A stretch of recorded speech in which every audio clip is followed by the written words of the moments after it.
Under the shimmering night sky of a bustling city, the streets were alive with people reveling in the vibrant nightlife.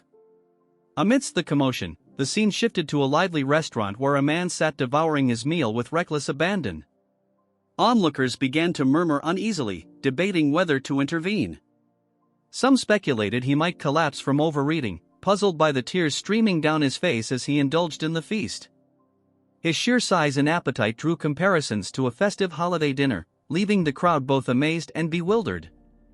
Among the crowd, a man whispered that this might be some people's first time seeing the individual, though he was quite well known in Henan. Another man chuckled, asking if it was because of the man's appearance. The first man cautioned against judging by looks alone, adding that the others still had much to learn.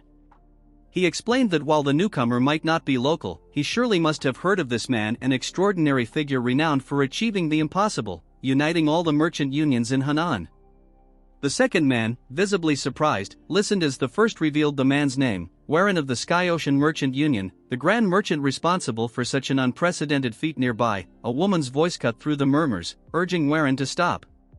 She pointed out that while most people eat 3 meals a day, he was consuming 3 days' worth of food in one sitting.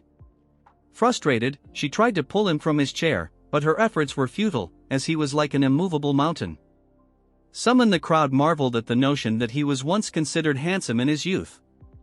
The woman, whose name was Yanhwa, warned him that his gluttony would harm him. Tears continued to roll down Warren's cheeks as he responded, his voice heavy with sorrow, that if he stopped eating, the memories of a dreadful day would return to haunt him. Her expression softened, hurt but understanding, as she let go and asked if he truly intended to live the rest of his life like this. Later that night, in the solitude of a carriage ride home, Warren removed his ornate jewelry, his reflection somber. He admitted aloud that all his wealth and riches felt hollow, unable to heal the wound within him. His excessive indulgence in luxury and gluttony was merely a mask for the pain of losing loved ones, a pain that only people could mend. Yet, the nightmares of that fateful day continued to plague him. Beside him, Yanhwa's concern was evident. Warren sighed, reflecting on how many years had passed since he made the Sky Ocean Merchant Union his home. Yet, Yanhwa still called him young master instead of head merchant. Her gaze was warm as she replied that no matter how much time passed, he would always be the young master of the Tianzhong clan in her eyes. Looking at her closely, Warren noticed the faint wrinkles beginning to form on her face. A wave of realization washed over him as he recalled how, even after he left the clan and married into another family, Yanhwa had followed him, remaining steadfast by his side. Yanhwa was more than just a servant to Warren, she was like family to him, and without her, he believed he wouldn't be alive. As he touched the scar on his forehead, Warren confessed that everything fell apart the day the Tianzhong clan met its end. A picture of his family appeared in his mind, and he admitted he had once despised them, especially his father, whom he had hated more than anyone else. Years ago, Warren, in his bitterness, had a statue of himself made and told a young Yanhwa to guide his father to the statue if he ever came looking for him. Despite being the eldest son of a prosperous martial arts clan, Warren had completely turned his back on his family. His resentment ran so deep that he didn't resist when he was essentially sold off in an arranged marriage to the Sky Ocean Merchant Union. Years later, tragedy struck as the Tianzhong clan was attacked by a sect. Watching his clan consumed by flames, Warren realized, too late, that he loved his father deeply despite his earlier hatred. After all, he was still his father. Overcome with grief, Warren grabbed the statue and began headbutting it repeatedly, screaming in anguish. Yanhwa rushed over, begging him to stop before he hurt himself. Warren eventually collapsed to his knees, and Yanhwa comforted him as they both spent the rest of the night watching the clan burn to the ground. In the present, something rapidly approached their carriage. Inside, Warren told Yanhwa that he had decided to change his ways. He promised to mend his relationship with his wife and abandon the reckless lifestyle he had been living. He acknowledged that he had grieved long enough and vowed to take care of the family he still had, though he worried about how cold his wife might be toward him. Laughing lightly, he told Yanhwa that she was like family to him. Yanhwa smiled warmly and promised to continue serving him well. Suddenly, a projectile shot through the side of the carriage, and a man crashed into Yanhwa, sending her flying through the air before bursting out the other side. The carriage toppled over. Meanwhile, the attacker, an old man, managed to regain his footing but slammed into a tree due to his momentum. Coughing up blood, he muttered that his organs were in tatters. A group of masked figures quickly surrounded him. Despite his injuries, the old man fended off an attacker's blade by letting it pierce his hand. The masked figures taunted him, claiming they had warned him there was no escape. The old man spat blood and accused them of betrayal, revealing himself to be the demonic master. Taking advantage of his weakened state, the attackers stabbed him in the stomach, mocking him for his pathetic downfall and blaming his demise on the blood demon castle. Gritting his teeth, the demonic master unleashed a red aura, scattering or disintegrating several of his attackers. Back near the overturned carriage, Warren, lying on the ground and bleeding heavily, raised his head. His blurred vision spotted something moving in the distance. Yanhwa lay lifeless nearby, and Warren, overcome with grief, screamed into the night, his sorrow echoing through the air. Meanwhile, the demonic master staggered forward, leaving a bloody trail behind him. Collapsing to his knees, he muttered that he needed a new body before his heart gave out. Preparing to use the spirit possession technique, he felt blood pouring from his mouth and admitted to himself that this might be the end of his journey. Just then, Warren appeared before him, full of rage, accusing the old man of causing the loss of his family member by dragging them into his battle. He demanded to know why the fight had to happen there. The demonic master didn't respond, and Warren, seething, grabbed him by the collar, yelling for him to at least acknowledge the life lost. The old man mumbled something unintelligible as Warren shook him. Before Warren could act further, the demonic master quickly infused his aura into his fingertips and struck several pressure points on Warren's body, causing him to go stiff and collapse to the ground. Confused, Warren struggled to move, but his body wouldn't respond. As he fought to lift his hand, the demonic master gasped, chiding Warren for treating an injured old man so roughly. Warren, still paralyzed, muttered that he knew the old man was a martial artist but couldn't believe this was how things would end for him. The demonic master sat beside him, admitting that since this was his final chance to use the spirit possession technique, he had hoped to claim a young and talented body to extend his life. But with his moments dwindling, he had no choice but to take what he could. Even if it's the body of a pig, he muttered, I'll make the most of it. He began the ritual, channeling 160 years of martial essence and true ki into his left hand, which he placed on Warren's stomach. Simultaneously, he directed his soul and spirit into his right hand, pressing it against Warren's forehead. The two energies had to be sent in perfect harmony to succeed. After a tense moment, the aura surrounding them faded, and the old man's body went limp. Warren sat up abruptly, pushing the corpse away. Looking down at his hand, he clenched it experimentally before an eerie smile spread across his face. The possession technique had worked. But as soon as he felt victorious, a splitting headache racked his body. The demonic master's voice echoed in his mind, explaining that Warren should already be suppressed by his true ki and spiritual power.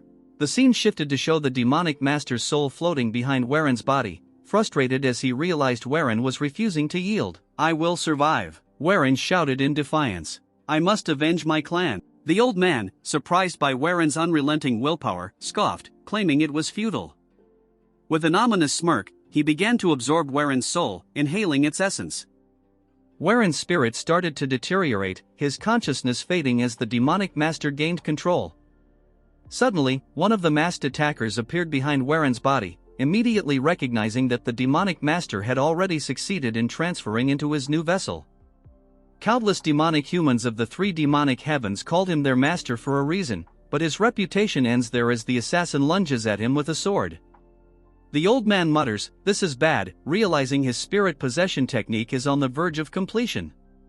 The blade pierces through his throat, causing him to cough up blood as a red aura glows around him, followed by an explosion. Meanwhile, Warren's voice echoes, complaining that his head feels like it's splitting apart. The scene shifts, and Warren awakens in an unfamiliar apothecary. Sitting up groggily, he wonders where he is, complaining about the dryness in his throat. Spotting a bowl of medicine nearby, he takes a sip, only to grimace and exclaim, "This tastes awful." Suddenly, he notices his slim hands and screams in panic, dropping the bowl, which shatters on the floor. Stunned, he stares at his hands, horrified by their frail appearance, and mutters, "What the hell is wrong with my hands?" A young girl rushes into the room, alarmed by the noise. Calling his name, she asks if he's okay and mentions hearing something break. To his shock, it's Manhwa, looking much younger. He grabs her, frantically asking how she has become young again. Manhwa, confused, asks if he had a bad dream. Warren tries to convince himself that this must be a dream, but then he feels a sharp pain in his foot. Looking down, he realizes he has stepped on a shard of glass, and the sensation is too real for a dream. His expression turns to confusion as he tries to make sense of the situation. Suddenly, an idea strikes him. Without a word, he gets up and heads outside, ignoring Manhwa's protests that he shouldn't be moving around with his injured foot. Warren stops in front of a statue and stares at it in disbelief. "Why is this here?" he mutters, his voice shaking.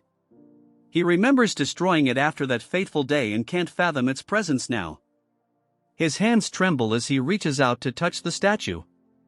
Overwhelmed with emotion, he calls out to Manhwa, who sees him trembling and crying. Concerned, she asks when he had the statue placed there. She then explains that it's only been around for 5 days. Hearing this, Warren's expression shifts, and he says with determination, "There's still time." Manhwa watches in confusion as Warren grips the statue tightly and, with an anguished cry, slams his head into it. The statue cracks on impact, and with one final blow, it shatters completely, reduced to rubble by Warren's sheer will and strength. He stands there, blood dripping from his forehead, breathing heavily as the weight of his emotions consumes him. Manhwa screams, calling out to Warren in a panic, asking if he's okay, but Warren doesn't respond. Instead, he stands amidst the shattered remains of his statue, the realization dawning on him that this is no dream. Somehow, he has been sent back to the past. He looks at the pieces of the broken statue, his mind racing, and quickly understands he's 3 years before the day his clan falls. For him, this is more than enough time.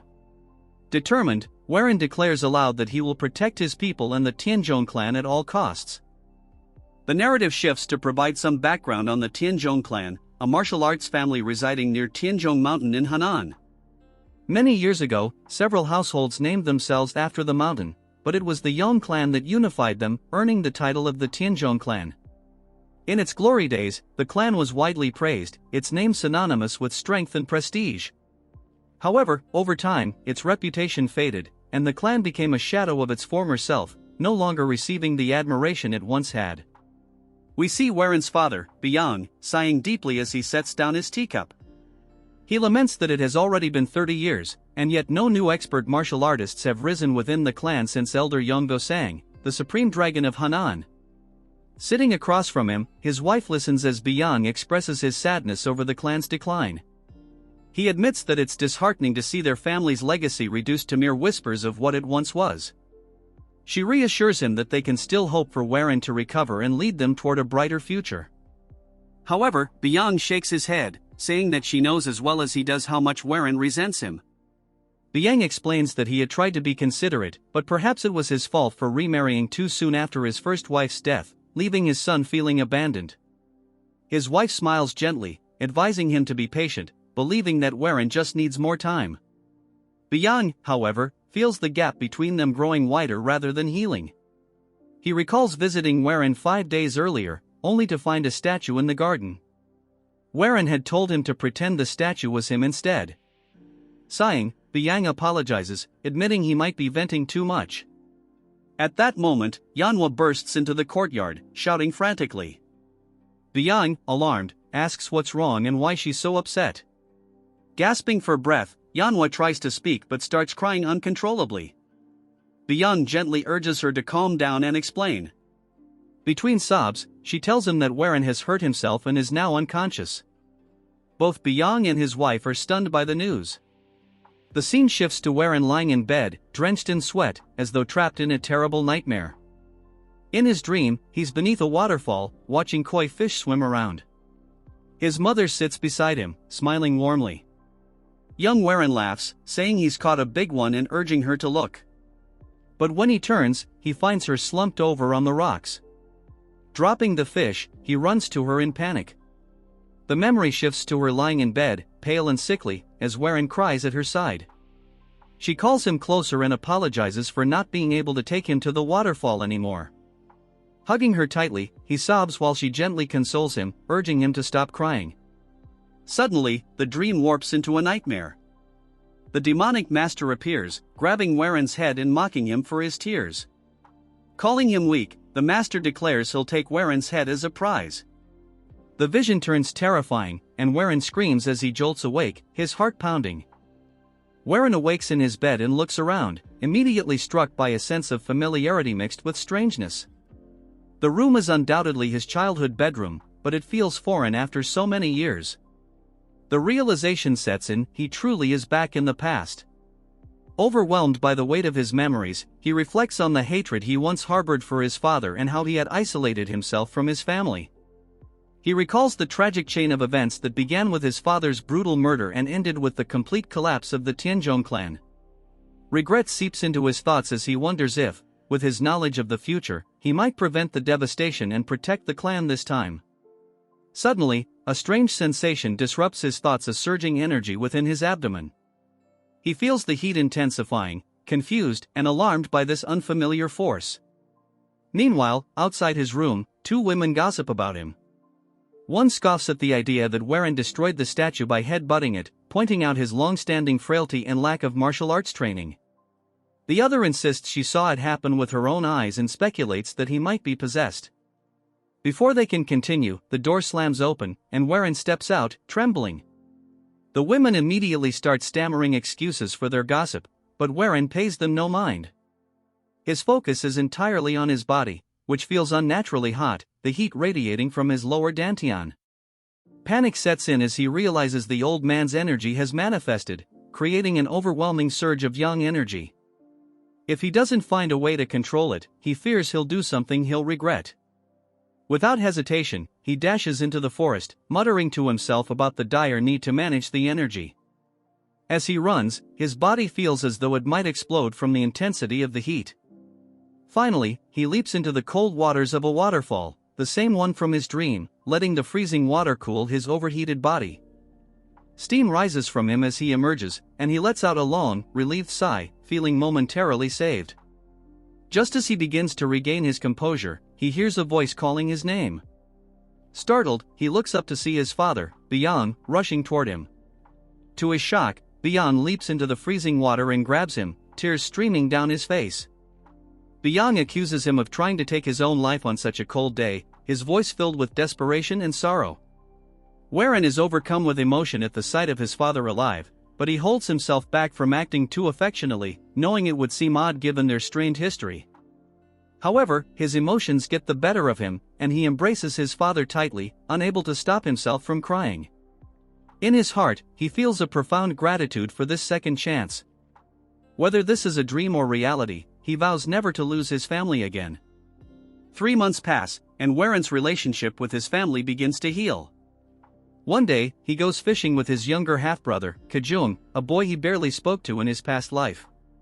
Kajung laughs as he shows off his fuller basket of fish, teasing Waren that he'll win their bet. Waren reflects on how he neglected Kajung before, even as the boy struggled with chi blockage after training in the clan's martial arts technique. In his previous life, the blockage left Kajung bedridden and unable to train, which contributed to the clan's decline. At the time, Waren was too absorbed in his responsibilities as a son-in-law of the Sky Ocean Merchant Union to intervene. Now, he regrets how his indifference added to Kajung's burdens. During their fishing trip, Kajung hesitates and asks if it's really okay for him to stop taking the medicines prescribed to him. Waren laughs, joking that the medicines would only make him fat. When Kajung protests that he doesn't remember him ever being fat, Waren corrects himself, saying the medicines might eventually lead to it. Kajung chuckles, saying he likes the new Waren, especially since he's been giving him allowances under the guise of bets. When Kajung shows him his superior catch, Waren dramatically throws his own fish into the air, declaring he won't lose again. The brothers laugh, and Waren grabs Kajung, joking that he's caught the biggest fish yet before pulling him into the water. As they play, Waren silently apologizes to Kajung, vowing to protect him from the burdens that once crushed him. Meanwhile, Waren has been tirelessly preparing for martial arts training by strengthening his body. He meditates daily under the waterfall to stabilize the old man's energy, which hasn't caused further issues since its initial surge. One morning, as he finishes his meditation, he notices his younger half-sister, Xiaolin, standing nearby with a towel. She cheerfully hands it to him, saying she feels like they're finally growing closer. Warren, guilt-stricken, recalls how cruelly he treated her in his previous life despite her kind nature. Sialan had always tried to connect with him, often inviting him to events like fireworks festivals.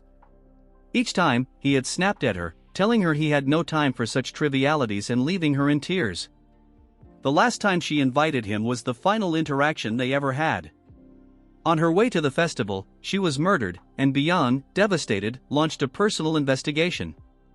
Not long after, Beyond was assassinated as well. Warren's heart aches as he looks at Sialan, vowing to never treat her coldly again.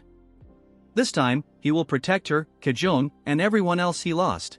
He recalled the past events tied to Sialan's invitations to attend 2 festivals, the Moon Festival happening today and the Yong Clan Festival scheduled a year later. Tragically, it was during that future festival that Sialan met her untimely death. Determined to rewrite history, Warren asked if today was the Moon Festival, and Sialan, her eyes sparkling with excitement, eagerly confirmed. She asked if he truly wanted to go with her, a hint of disbelief in her tone, and he assured her he did, even suggesting they shop together before the event. Her joy was palpable, and Warren silently resolved not to let this precious opportunity slip through his fingers again.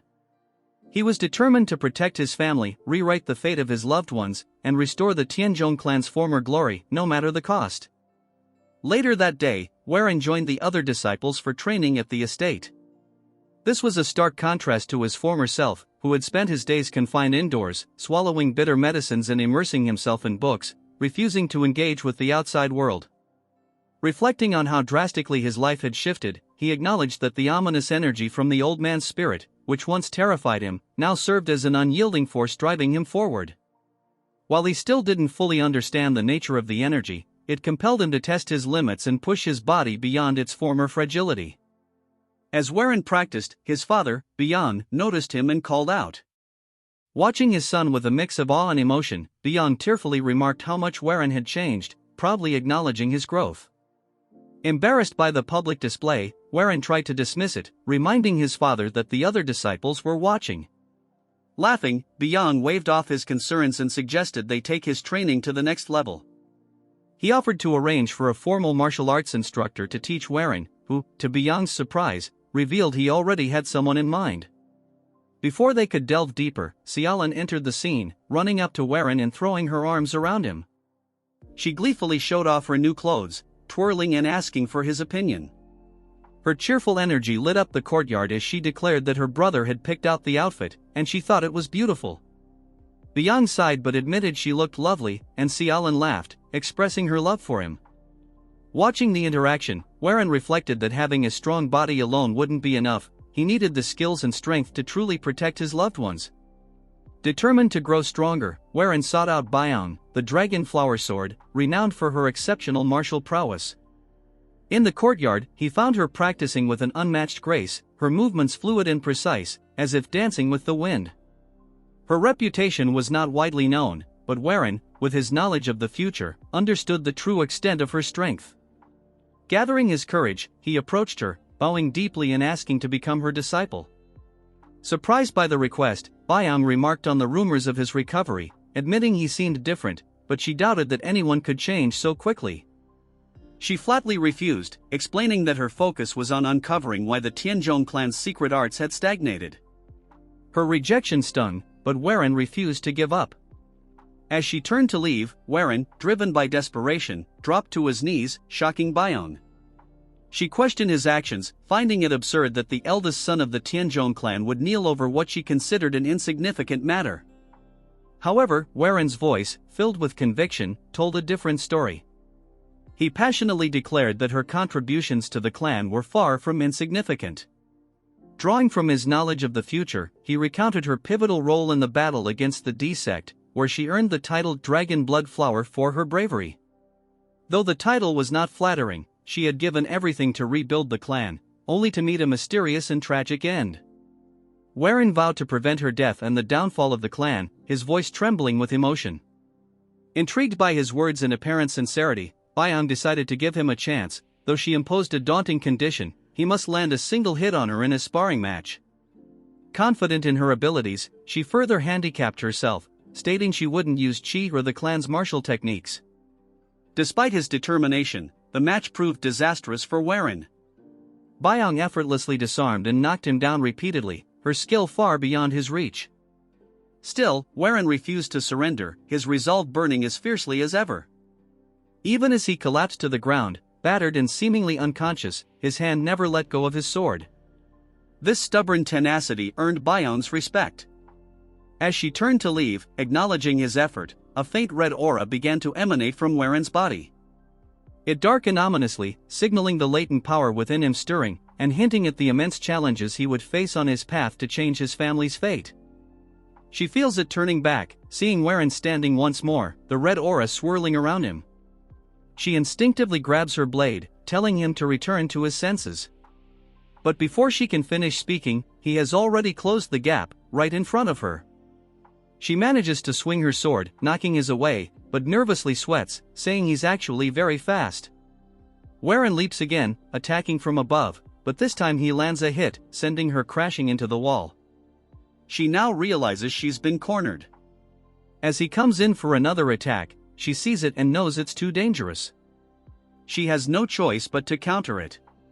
Drawing her blade, she uses the first form of the Soaring Dragon Emperor's sword to block.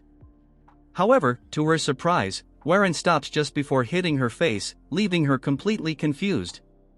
Warren starts laughing, saying that he touched her, which was part of their agreement, and then calls her master before collapsing to the ground, unconscious. She looks behind her at the wall and sees that he actually carved a chunk out of it, wondering what on earth just happened. Sometime later, we see them training in the courtyard. Warren swings his sword, and the air around him feels different now. He follows up with a diagonal cut and then soars through the air, landing gracefully, just as she had demonstrated during her own training. She wonders if he always had this much talent. He learned both the Soaring Dragon Emperor's sword and the Azure Bamboo sword forms in just a few days. She remarks that he didn't seem to have any martial talent before and asks if he's really that exhausted. He laughs and says he hasn't awakened to the full potential yet, but he can use the two sword styles without trouble. Considering how little he is trained, it's pretty impressive. He laughs again, saying she praises him too much. Still, she seems to be suspicious, constantly recalling the ominous red aura. She tells him he's learning martial arts at an unbelievable speed and that it's hard to believe he was bedridden with illness not long ago. Sensing a follow-up, he sighs and says she probably wants to ask about the red key again. He asks if he really needs to explain it once more, explaining he doesn't remember anything after receiving so many of her blows. Showing her a bump on his head, he says only she would treat the eldest son of the clan this way. She decides to drop the subject, saying since he doesn't want to talk about it, she won't press further. However, as a member of the Tianzhong clan, she feels responsible for him and will watch over every moment of his life. He tells her that sounds a bit scary. That night, while Warren is in his room, he feels something strange. After practicing the sword techniques he learned, he realizes that the Tianzhong clan's martial arts are incomplete. This is inevitable, as the clan's art originally came from a demonic sect. The founder of the Tianzhong clan was a wandering martial artist seeking justice in Henan. He learned two demonic arts from the hidden saint cult, which was neither an orthodox nor a demonic sect. Despite learning these arts, the founder reinvented them over time to form the two sword techniques used today. While their power was reduced, it was still enough to make him the greatest swordsman in Henan. But since the martial arts came from a demonic origin, they were incomplete when combined with orthodox cultivation methods. Reaching the peak of these techniques was impossible, and the founder kept the origins of the arts a secret. After many years, this truth finally surfaced, leading to the downfall of the clan. Clenching his fists in anger, Warren declares that things will be different now. He has a way to complete the martial art, something only he can do because he has seen the future.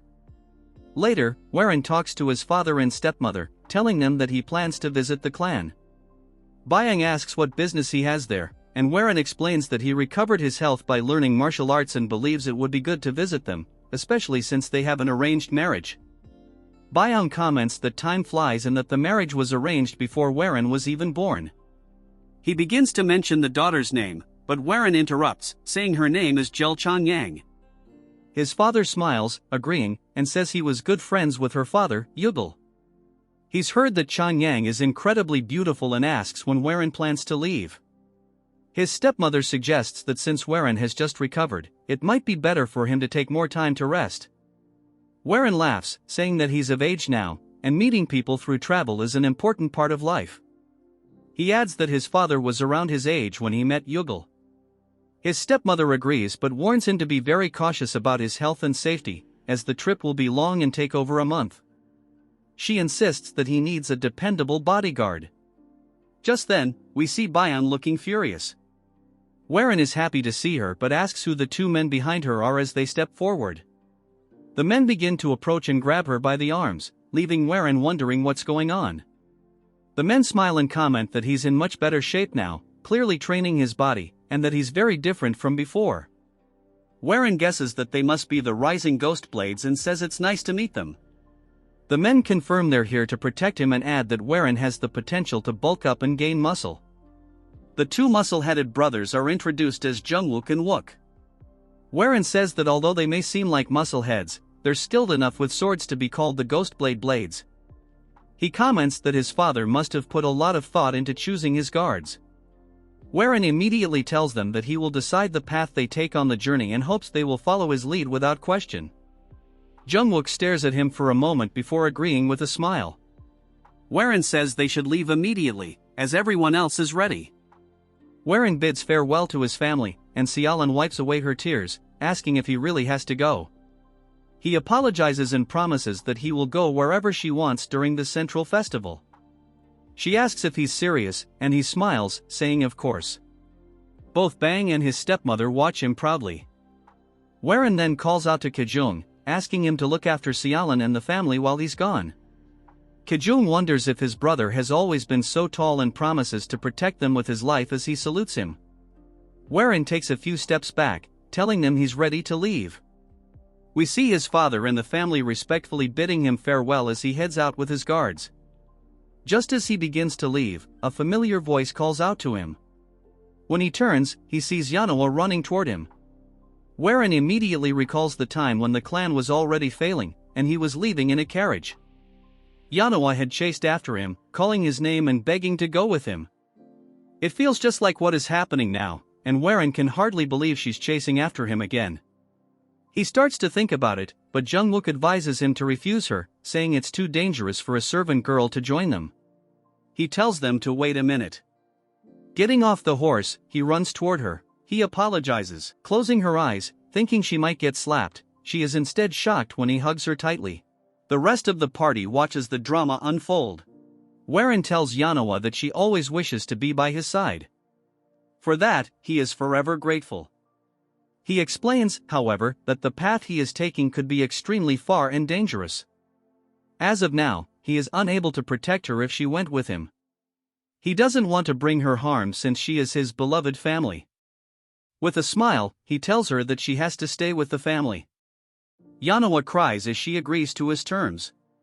Warren, with a determined look, leaves the clan. He thinks to himself that when he returns to the Tianzhong clan, a lot will have changed. He swears to protect his family and prevent the fall of their clan. As they continue their journey, he apologizes to his father because going to the Jaegal clan is just an excuse.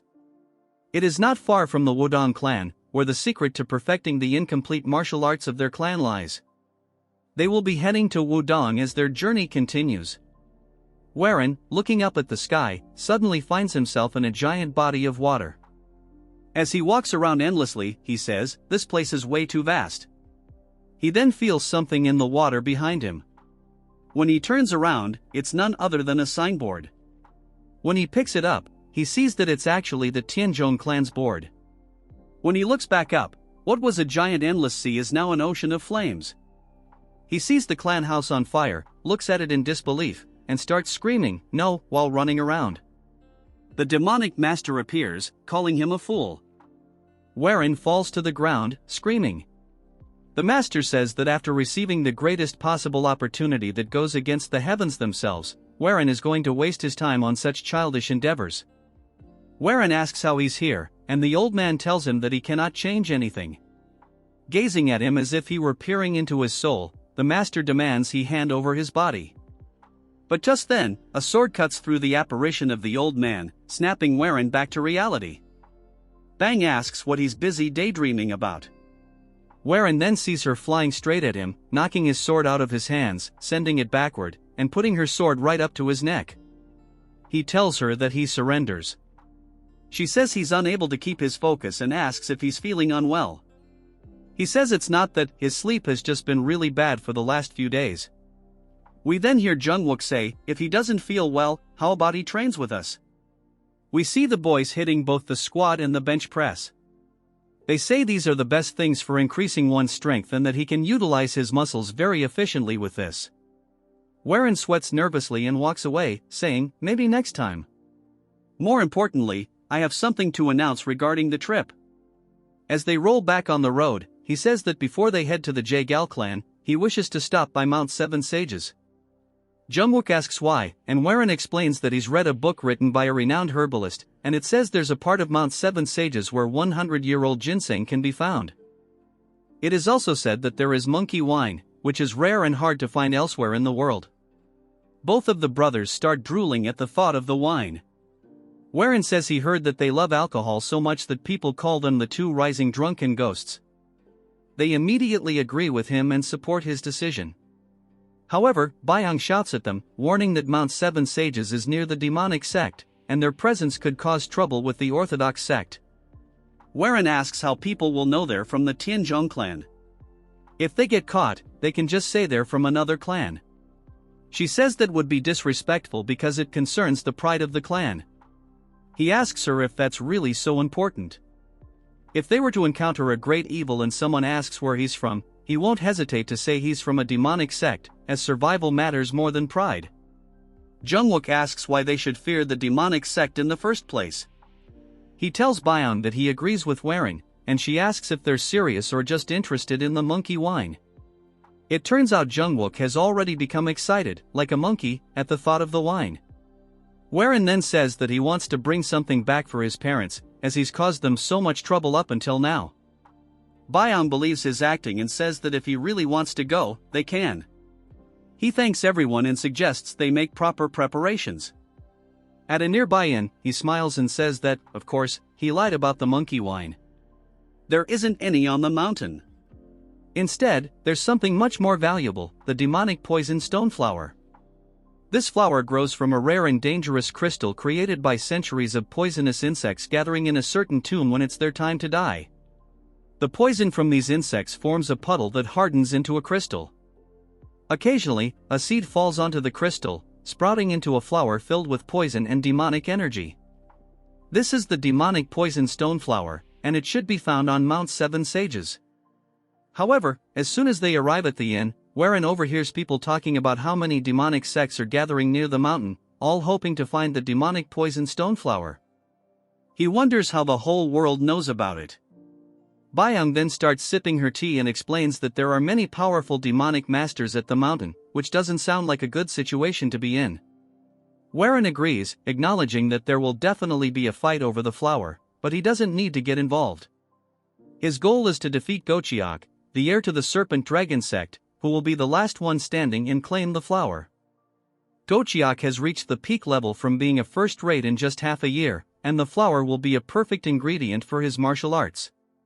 Since the Tianzhong clan's techniques are based on demonic arts, the flower will be useful for him as well. Warren finishes his drink in one gulp and slams the glass down on the table. He says nothing has changed, and they will still be heading to Mount Seven Sages. Byung stands up in disbelief and asks if he didn't hear the talk about the demonic sect. He replies that the mountain is one of the paths to the Jaegal clan, and the Jaegal clan will certainly be involved, so meeting them might not be a bad idea. Warren sighs and leans over the table, telling Byung that while she may be okay with this plan, if they face powerful martial artists, they won't be able to handle it and will have to run. He then asks about the two goofballs. When they turn around, they see the two brothers lying on the floor, passed out from drinking too much. Warren shakes his head and shrugs, reassuring her that he won't go near any places where dangerous martial artists might be. Byung seems suspicious but reluctantly agrees. They head to a new location where they'll stay for the time being. Warren says that the area around Mount Seven Sages is essentially like the Gallery of Pandemonium. Although he's too weak to enter such a place, he believes the true winner is the one who laughs last. We then get a flashback to Warren telling the group that they should check inns and bars run by the Serpent Dragon sect. They should look for places with few customers but many horses, as Gochiak, the young sect leader, will need a large number of horses to move quickly. If he finds a stable, it means Gochiak and his men are likely to stop there, even if Gochiak has obtained the demonic poison stoneflower. The flower will not be taken immediately, instead, it will be kept in a sect-run inn before being transported to a safer location. Warren explains that the only inn that fits these conditions is the one they are currently staying at. If they stay there, Gochiak will eventually show up with the flower. Later, we see a large group gathered, and Warren watches from above. He asks what they're looking at, and Jungwook replies that the young master of the Serpent Dragon sect is down there. It's none other than Gochiak, the person Warren has been waiting for. Warren is surprised and wonders why Gochiak is here instead of at Mount Seven Sages. He wonders if Gochiak is not actually fighting for the flower. One of Gochiak's men runs up to him and whispers something in his ear. Warren says that he can't make out what they're saying from this distance. Gochiak's expression changes as he hears the news. He looks angry and starts shouting at everyone to gather the swordsmen from their clan because they are going to chase them. Jungwook comments that if Gochiak is calling out the 8 swords and the 8 slashers of the Serpent Dragon sect, then this is big news.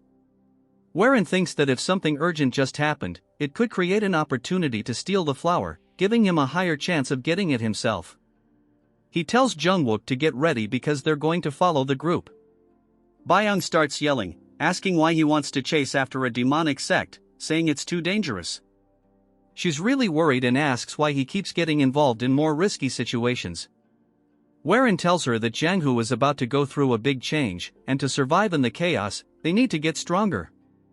He says that power is just a tool for them. Byung responds that Janghu is peaceful right now, and they're not weak enough to need some herb to become strong. Warren disagrees and tells her that they are weak and can't easily claim what they want without this power. He has a dream, and he's going to get the flower no matter what, so he can protect his family from outside threats. He says that if she believes in him as the heir of the clan, she needs to follow his orders. Byung is taken aback by his sudden change in attitude, and she wonders if it's her fault for not seeing him as an adult until now. Jungwook laughs, saying he didn't know Warren had such courage. He and his brother show their respect and say they will follow his orders. Byung, seeing this, also agrees to follow him. She adds that he needs to remember that Janghu isn't a place to take lightly. Warren nods, agreeing, and tells her not to worry too much. He says that no one knows that better than he does, since he's been through it all. They then prepare to leave town and head to a different area. As they sneakily follow the Serpent Dragon sect members, Warren says he never expected there to be so many of them. The sect members start to form a formation, and Byung tries to tell Warren about it. He stops her, saying that it looks like Gochiak and the others are setting up an inescapable net. Jungwook becomes worried, saying that means they should probably move quickly. Warren reassures him, saying the main group hasn't done anything yet. He's certain they're waiting to take action once they spot anyone suspicious or the person with the miracle medicine. So, they should wait for the right moment. They listen carefully, hearing shouting in the distance about finding the person. This gives them a chance to sneak away a little further. Warren suggests they move towards the river since, now that the person with the medicine has been found, a person on the run would likely choose to go toward the water rather than the woods. Namwook asks why, and Warren explains that a person escaping would prefer water. After a while, all they hear is the eerie silence of the river. They notice it too. Warren tells them to stay as quiet as possible from now on, and Byung audibly gulps in fear.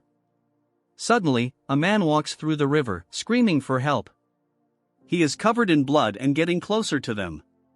Then, a giant purple hand emerges out of nowhere, crushing the man like a bug. This alarms the group, as a powerful purple aura immediately spreads through the area. An old man appears, taking a long breath while holding the flower they've been searching for.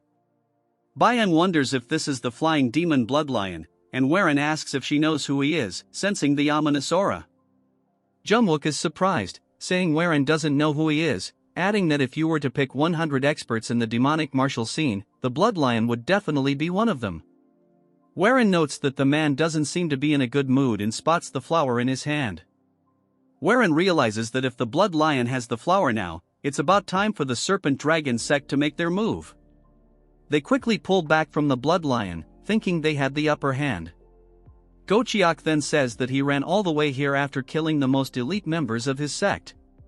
He doesn't expect much from the flying demon Blood Lion. The Blood Lion laughs, saying he didn't expect weaklings to try to corner him. If it weren't for the Tang clan, he would have torn them all apart. Gochiak reaches into his robe and asks the Blood Lion if he recognizes this. He pulls out a strange box, and the Blood Lion immediately recognizes it as the 1,000-needle dart. He asks how Gochiak has it. Gochiak says he spent a lot of money to get it and reveals that not only does he have one, but everyone in his clan surrounding the Blood Lion also has one. They all point them at him. The Blood Lion gets angry, asking if they really think such inferior weapons can hurt him. He begins releasing his aura. At the same time, the group fires the darts, sending a volley of needles flying through the air, almost like fireworks. As they fall toward the Blood Lion, he brings his hands together, and two giant purple hands form above him, clapping together. The shockwave from the clapping knocks many of the needles away. Warren stops and wonders if this is what he thinks it is. The Blood Lion starts to rise into the air, releasing even more aura than before. Gochiak is stunned and asks how this makes sense. The Blood Lion starts to laugh as he begins to flee, saying they are no match for him. Gochiak grins, saying he's ready for the challenge. He orders the second squad to shoot, but the needles are already flying toward the Blood Lion. Gochiak is too late to react, and he gets caught in the explosion, causing him to fall into the water. The group surrounds him, and Gochiak shouts, ordering the 8 swords to surround the Blood Lion and take the flower immediately. The group charges at the Blood Lion from above, but he laughs, saying they will never find the medicine and that he'll take them all down to hell with him. A fierce and brutal battle begins, and the Blood Lion easily takes down many of them, even mocking one fighter who thought he was getting ahead of himself. Byong and the others watch in disgust, with Byong saying she's never seen such a bloodbath before. She asks Warren, who is calm despite the chaos, how he can stay so composed, considering this is likely his first experience in Jianghu. Meanwhile, some of the sect members shout that they've caught the Blood Lion. He is now riddled with arrows and blades, collapsing into the river and taking his last breath. Gochiak tells his men to search him for the medicine, but when they do, they report that it's not there. Gochiak begins to panic, insisting they need to search again, as they saw the Blood Lion holding the medicine.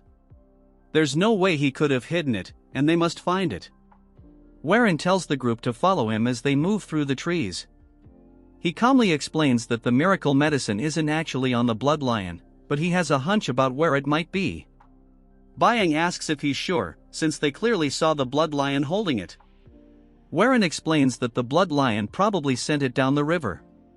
He mentions the water barrier the Blood Lion created earlier was not just for defense, but to block their sight while he secretly pushed the flower into the river using his martial arts. If that's true, the flower would still be there, and they could follow the water to find it. They hear shouting behind them, and Warren tells them to hurry. It won't be long before others figure out where the medicine is too. They spot the purple aura of the flower in the river, and Warren immediately runs over, pulling it out of the water. He asks everyone to wait and takes out a vial, handing the box to Jungwook. He pours something from the vial onto a different flower. Byang asks if they think this is what she believes it is, and Warren confirms that it's poison. She warns him that it's not good for an orthodox martial artist to carry poison, but Warren assures her it's a useful tool. By poisoning the fake flower, they will trick the others into thinking it's the real one. It won't fool them for long, but it will buy them enough time to escape. Jungwook laughs, saying it was easy. While everyone else was fighting for their lives, they managed to get the flower just by sneaking around. Warren shrugs, saying they were just lucky, and it's time to go. But just then, the box is ripped from his hands. A man lands next to him, and the group freezes, not sensing his presence before. Warren turns to look at the man, who grins and says, "It's mine now." At that moment, none of the 4 realized the old man's presence. By the time they noticed him, he was already standing beside Warren. The other three, alarmed, shouted his name, fear rising within them as they recognized the man before them, the flying demonic blood lion. His presence here was far from ordinary. Before Hen could react, the old man struck him with a powerful punch to the stomach. The blow sent Hen flying backward into the forest, leaving a deep crack in the ground as he landed. The remaining three were frozen in fear, silently calling Hen's name, deeply worried for him. The old man's entire body radiated a purple aura. His face twisted with fury as he accused them of being thieves who didn't know their place. He then raised the flower to his mouth and bit into it. His terrifying expression grew darker, and the purple aura around him thickened. He declared that he had planned to take his time absorbing the flower's power, but since they had forced him to act, he would tear apart every human present and replenish his chi with their blood. The storm-like energy surged violently, spreading outward as the aura enveloped him entirely, seemingly absorbing the flower's power. Byong stood frozen, her body stiff, her trembling hand gripping her sword as she faced the old man's overwhelming power. In her mind, she realized this was the first time she was fighting someone so much stronger. Fear filled her eyes as gruesome memories of the old man's past massacres replayed in her mind. Her body felt like it was sinking into darkness, and her instincts screamed that she was truly going to die this time. Fortunately, the voice of the young men beside her pulled her back to reality. One of them remarked that he had never thought before acting, which was how he had earned the title of Ghostblade. The two men stepped forward, trying to shield Byong despite her desperate attempts to stop them. Unable to speak with certainty, they introduced themselves as the two rising Ghostblades, Jungwook and Namwook. Smiling, they declared that as warriors of the Tianzhong clan, they would protect the young leader and defeat the flying demonic blood lion. Byong, overwhelmed with worry, urgently warned them that the old man was too powerful and that they would die if they fought him. However, the young man cut her off, saying, "Do what needs to be done, Dragonflower Sword." He then turned with a faint smile, reminding her that the old man had just consumed poison. Byong's eyes widened in surprise as she remembered that the young clan leader had replaced the flower with a poison one. Jungwook added that not only was the old man severely wounded, but he had also used his life energy as true ki and poisoned himself. If they could stall him, they might have a chance. Jungwook and Namwook sprang into action, splitting into two directions to attack the old man. They told Byong they would launch the first assault, and in the next instant, both charged at the old man from opposite sides. The old man's eyes turned completely white, and blood vessels bulged across his face as he sneered. "I must applaud you for not running." His aura-covered arm blocked both swords directly, and when they made contact, the swords shattered into pieces. His arm then elongated, aiming to strike both men. Caught off guard, the two could do nothing but brace for the attack. In that critical moment, a golden light erupted like a shield, intercepting the old man's strike. It was Byong, wielding a technique called Soaring Dragon Emperor Sword, followed by Heavenly Lightning Ascension. The lightning surrounded her blade and pierced through the old man's left arm. Despite her attack, fear remained on Byong's face. The old man roared in anger, his attention now entirely focused on her. Just as he prepared to retaliate, he suddenly felt something amiss within his body. Abruptly halting his assault, he retreated. At this point, the two men had managed to create a safe distance, but the old man suddenly coughed up blood, glancing at the crimson smear on his palm. He realized that he had been poisoned internally. He wondered if that old woman from the Tang clan had managed to poison him, but quickly dismissed the thought, reasoning that the Tang clan's poison would have already dissolved his organs. The old man shifted his gaze toward Byong's group and concluded that this poison could only be their doing. Fury surged through him as he clenched his teeth and roared in anger, realizing he had been outsmarted. He declared that he would crush their bones into dust. The old man erupted in a violent coughing fit due to the poison coursing through his veins. Meanwhile, Byong and her two companions remained alert.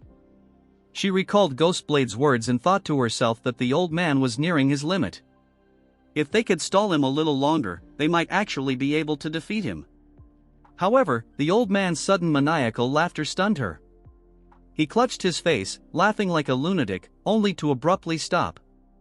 His expression twisted with rage as he growled in a chilling tone, questioning if he would really meet his end, not at the hands of the Tang clan's old woman or the weaklings of the Serpent Dragon sect, but by the hands of these nameless nobodies. His eyes burned with hatred as he refused to accept this fate. Then, a terrifying realization hit him. The one he had sent flying earlier must have the demonic poison stoneflower. His aura grew even more threatening as his body radiated uncontrollable fury. He declared that if Hen had it, he would take it, even if Hen had already consumed it. He would tear open his stomach and drink its contents. The old man surged forward with a burst of power. Before Byung's group could react, he appeared in front of them, striking Namlook with such force that he was sent flying. Seeing an opening, Byung launched a counterattack, slashing at the old man. To her shock, his body transformed into a strange, unrecognizable form, making her attack useless. The old man then turned his attention to Jungwook, delivering a crushing blow to his face and sending him sprawling. With only Byung left standing, the old man's eyes burned with demonic intensity as he reached for her face. His speed was so overwhelming that she couldn't dodge. Just as his hand was about to grasp her, a blade of sword energy sliced through the air from the distant forest, severing the old man's arm and saving Byung. It was Warren, arriving at an unimaginable speed. His eyes glowed with instability, his demeanor hinting at a loss of control. Earlier, when Warren had been sent flying into the forest by the old man, he had suffered serious injuries. His body was cracked and bleeding, and he had coughed up blood while lying there. He thought grimly to himself, realizing that the flying demonic blood lion had used his life essence as true key to chase him. Warren knew he had to stand and move, but his body refused to obey. Memories of his promises to his companions flashed in his mind as he stared at the sky. He blamed himself for acting as though he knew everything, only to face such bitter failure. Suddenly, Warren noticed something strange. As he touched the blood on his forehead, he realized that the blood on his body seemed to be alive. A sinister energy emanated from the blood, forming a twisted humanoid shape that seemed to beckon Warren to surrender his body. Gradually, Warren became aware of the mystery inside him. Inside my body is the energy of that old man I saw before he regressed, he realized. He remembered using that power during his fight with Instructor. If he used it again, he could defeat the flying demonic blood lion. The energy continued to tempt him, slowly seeping into his body through his mouth. He could feel it trying to control him. If I close my eyes, this terrifying power will take over, he thought. Warren struggled internally, gritting his teeth to prevent the energy from fully invading him. He opened his eyes wide and questioned whether he truly needed power he couldn't control. Determined, he fought against the invading force. I must hold on. I won't let this evil energy take over my body, he vowed. As the aura continued to push against him, Warren shouted at it to be silent. He gathered all his strength and declared, "This body is mine. I am its master, not you. You're just a ghost from the past." Warren promised to protect those he cared about with his own strength. In that instant, the red energy vanished completely, and he regained full control over his body.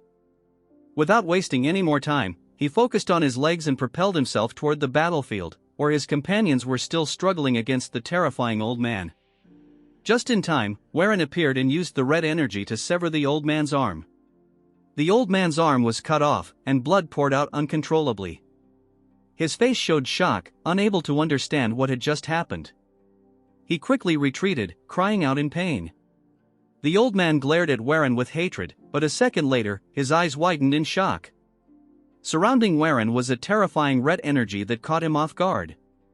He realized that this was the power of a demonic master.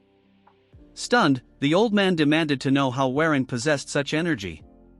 At that moment, the poison flared up again, causing the old man to clutch his mouth and cough up blood. Byung also turned to look at Warren, recognizing the energy from her previous fight with him. Meanwhile, Jungwook and Namwook returned, both wounded. Realizing he had arrived at the perfect moment, the four of them stood together, ready to face the old man. Warren encouraged them, saying that the flying demonic bloodlion was poisoned and had used his life essence some time ago. He would soon collapse.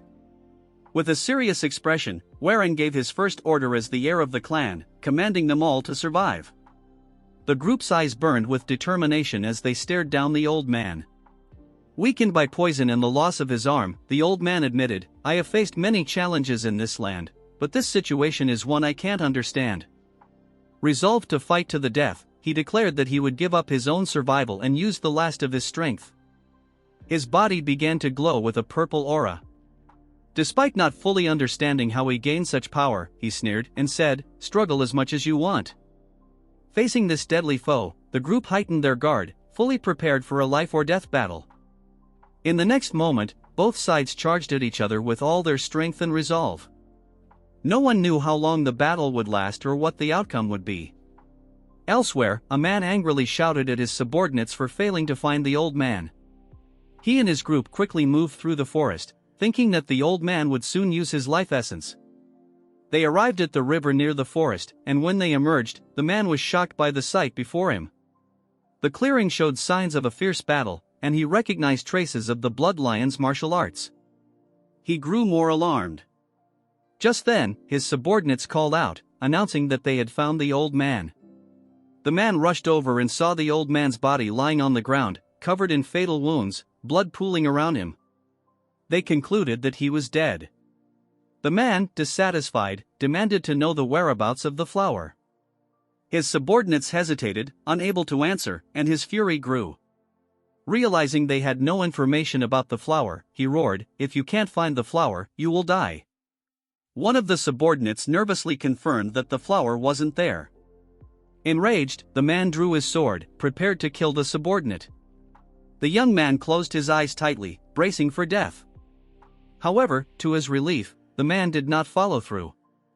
Furious, the man sheathed his sword and began to contemplate who had killed the old man and taken the flower. Which fool fought the flying demonic blood lion and stole the demonic poison stoneflower, he thought, his face flushed with rage. The scene transitions to a dense forest where a group of riders hastily flees on horseback. Jungwook laughs heartily, exclaiming his disbelief at their victory over the flying demonic blood lion. Byung, puzzled, questions what he means. Jungwook explains that if the lion had fallen even moments later, they would all have been killed. Reflecting on the encounter, Jungwook admits he still feels the danger of the situation, noting how those who survive such battles are considered strong. He remarks that the flying demonic blood lion, a powerful martial artist in Jianghu, understood its own mortality and fought with everything it had. As they ride, Warren awakens, coughing blood, prompting Byung to ask if he's alright. Warren assures him he's fine, though weary, and comments that their battle with the lion was anything but easy. Holding a strange flower with an ominous purple aura from his robe, he vows to protect his family and clan no matter the cost. However, he acknowledges the path ahead will be dangerous and warns there may be days like today when their lives are at risk. Turning to Instructor Mo, he urges him and the two rising ghost blades to become stronger. Jungwook responds with a determined voice, though Namwook remains unconscious. Byung then addresses Warren, pressing him to explain something. Warren, confused, listens as she clarifies, asking about the ominous energy earlier.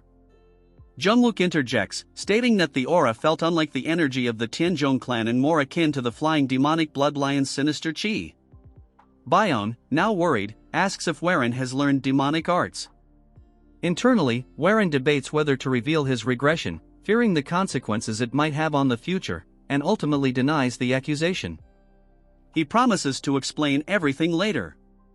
Byung, still uneasy, argues that since they all risked their lives, Warren shouldn't keep secrets from them now. Riding fast to keep up, Warren aggravates his injuries, coughing blood again. Byung notices and urgently asks if he's okay. He smiles faintly, reassuring her and the group that they will be the first to know everything when the time is right. Though dissatisfied, Byung has no choice but to drop the matter.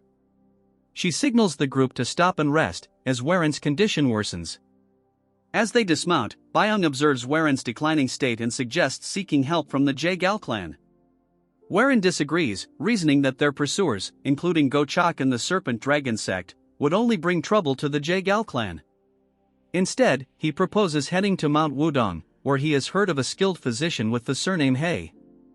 Byung questions the existence of such a physician on Mount Wudong, and Warren confirms the rumor. Meanwhile, on Mount Wudong, a white cat leaps gracefully through the forest, pursued by a young man calling it Bull. He pleads with the cat to stop, warning it of the mountain's dangers, but the cat continues running. It halts suddenly at a bush, intrigued by a strange noise emanating from within. As the young man finally catches up and grabs the cat, the sound draws his attention. Before he can investigate further, Warren's group emerges from the bushes, battered and bloodied from their journey. Warren, pale and with his face smeared in blood, cries out in relief at finding someone in the desolate mountain. The sight of his ghastly appearance terrifies the young man and the cat, leaving them trembling as a piercing scream echoes through the forest. Later, in a small straw house deep in the woods, Warren lies unconscious, receiving treatment. When he awakens suddenly, startled by a nightmare of the flying demonic blood lion, he finds his body intact and realizes he has been treated. Relieved, he concludes that they have indeed found the healer they sought. The boy Warren had encountered earlier in the mountains opened the door, noticing that Warren had regained consciousness. The boy explained that Warren had been seriously injured, so he brought him to their clinic, a small establishment run by his grandfather and himself. As Warren tried to rise from the bed, the boy urged him to remain still and take his medicine first. Curious, Warren asked if the boy's grandfather was named Hei Dukgong. The boy confirmed this, surprising Warren, who realized that this boy was Ha Kielryung. In turn, Kielryung was startled that Warren knew his name. Warren thought to himself that he had finally found the reason for his journey to Mount Wudong, even using the Jaegal clan as an excuse. This child was the key to completing the Tianzhong clan's unstable martial arts. More importantly, he was destined to become the future strongest man under the heavens, the one supreme Kielryung. Warren recalled how, before his regression, a battle of unprecedented scale had erupted over a martial arts tome. The conflict involved not only the unorthodox and demon clans but also the 5 great clans. The tome introduced a revolutionary concept, the coexistence of good and evil within a human. When balanced, this duality could produce power far beyond ordinary limits. This philosophy, left behind by Zhang Sanfeng, the progenitor of the Wudong sect, was detailed in the Yin-Yang Depth Heaven tome. In his past life, Kielryung's family had stumbled upon this tome by chance while foraging for medicinal herbs, which allowed Kielryung to ascend as the strongest man under the heavens. Warren knew that obtaining this tome could help fulfill his family's dreams. As Warren pondered, he watched Kielryung diligently prepare medicine. A fly landed on the boy's cheek, and with lightning-fast reflexes, he caught it in his hand.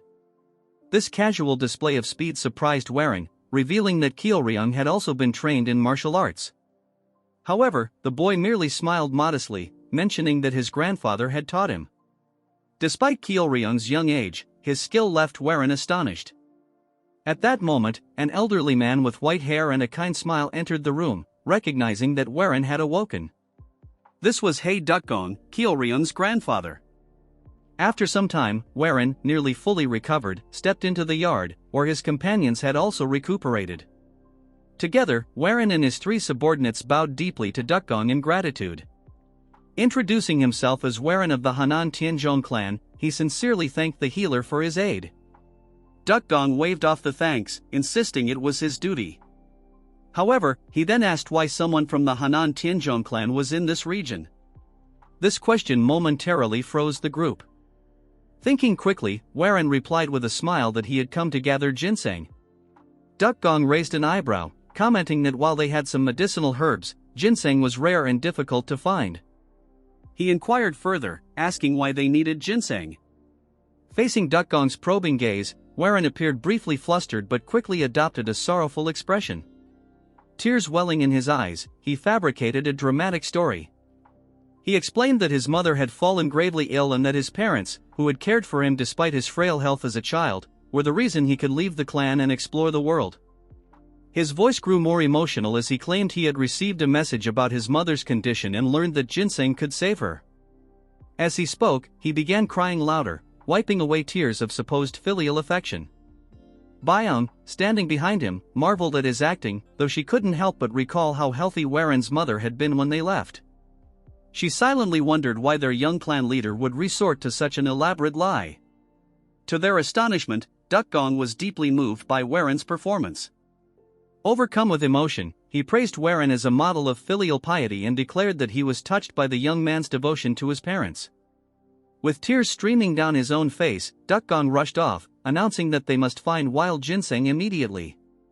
Warren, satisfied with his success, smiled as his three companions stood frozen in disbelief at the scene they had just witnessed.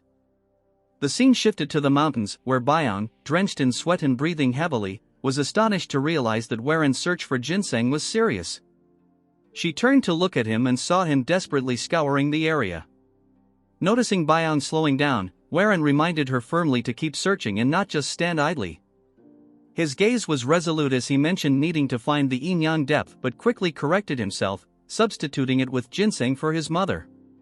Seeing the determination on his face, the three subordinates resumed their search with equal diligence. By the time the sun began to set behind the mountains, Dukgong, exhausted from a full day of searching, announced they would have to stop for the day. The group, weary and covered in dirt and plants, returned to Dukgong's house. Wiping his sweat, Warren thought to himself that knowing the future didn't guarantee achieving everything easily. Feeling the weight of his task, he lamented how difficult it was proving to be. Dukgong turned to Warren, assuring him that he would send the ginseng to his location once he found some, asking where Warren was staying. Remembering that Warren mentioned being from the Tianzhong clan of Henan, Dukgong inquired if he should send it there. Warren clasped his hands, thanked Dukgong, and agreed, then gazed toward the setting sun. Suddenly, he apologized, expressing his desire to stay a few more days to continue searching for ginseng and asking if he could remain at the house. Later, inside the straw house, Warren meditated, his body surrounded by a menacing red and black aura. He thought about searching the places Dukgong frequented, confident he would find clues related to the tone there. What a relief it was, he mused, knowing the right leads. Without them, he wasn't sure how long it would take. He paused his practice and stepped outside, coincidentally meeting Dukgong. Bowing in greeting, the two sat together in front of the house.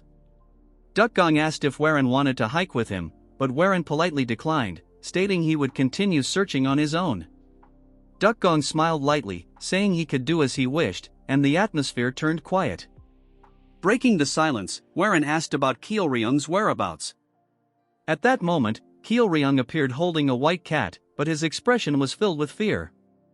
Alarmed, Dukgong asked if something had happened, wondering if he had encountered a tiger. Kyeolryung explained that he had been out hunting with Baekseal when some people tried to capture the cat, forcing him to flee. Dukgong, visibly worried, remarked that if martial artists climbing Mount Wodong had targeted Baekseal, it must mean they had realized the cat was a mystic animal.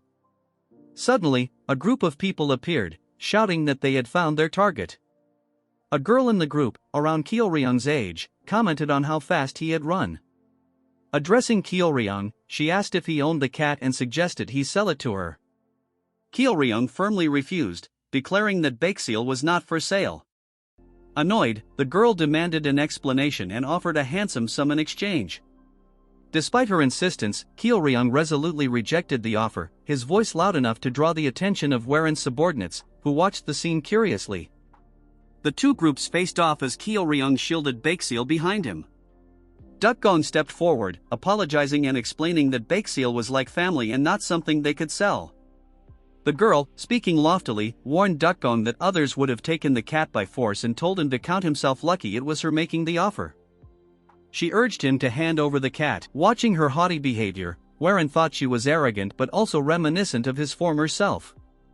Stepping forward in front of Dukgong, he politely spoke, stating that it was wrong to demand something after it had been clearly refused. However, one of the girl's subordinates, wielding a sword, blocked Warren's path and arrogantly ordered him to step back, asking if he even knew who they were. Maintaining a calm expression, Warren inquired about their identity. The large man introduced himself as a member of the Jaegal clan, revealing that the girl was the youngest daughter of the clan head. Realizing this, Warren was surprised to deduce that she must be Jaegal Yohee, the younger sister of his fiancée, Jaegal Changyang. Warren figures out why a mere bodyguard was acting so bold. Instead of fighting, he greets them with respect, telling them that it's an honor to meet the lady of the Jaegal clan. This ugly one-chapter character wants some screen time, so he starts beefing with our chat, asking him where he is from. All of a sudden Jungwook barges into the scene, telling him that for a mere guard he is being too bold, since he is Noah. He bumps into his head, about to reveal their status. Warren tells him to stop and just says that they are visitors of Mount Wudong. As they come face to face, this little turd says that she does not wish to talk to someone that is not willing to reveal their affiliation. She moves on to Kyeolryung, telling him that he has two options. Getting close to him, she tells him that he can either take the money and hand over the cat, or she will take it from him by force. As she approaches the cat, our Chad calls him over, telling him that he will distract them for the time being, so he should just throw the cat in the air. Kyeolryung closes his eyes. Our Chad intrudes, telling her that there is a third option. Hearing this, she gets angry, which is clearly visible in her eyes. While she was distracted, he throws Bakesel on the air, telling it to run away. The cat is clearly shocked, seeing just what is happening. Following the orders, he instantly runs away. The girl gets pissed, cursing our Chad. In response, our Chad explains the third option, that if the cat runs away, all she has to do is catch it. If she does this, Kyeolryung will not be able to complain. As for her, she is having a hard time controlling her anger.